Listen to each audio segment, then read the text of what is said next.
Hello welcome guys, আমি আপনাদের আজকে আমার প্রিয় প্রিয় গাছ দেখাবো। তো চলুন গাইজ।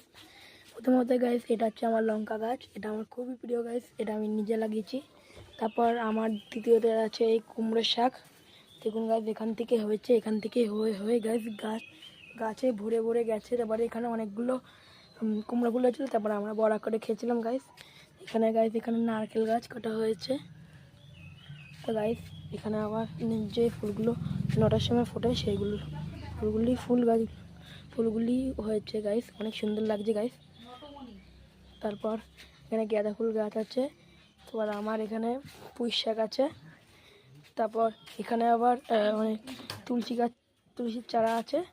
তারপরে এখানে আমার প্রিয়, সব থেকে প্রিয় শিউলি গাছ আছে। দেখতে দেখতে গাছ কত বড় হয়ে গেছে গাইজ। তো এখানে গাইজ আমাদের জবা গাছ আছে, দেখতে পাচ্ছেন জবা গাছটা এদের সাথে লেগে গেছে।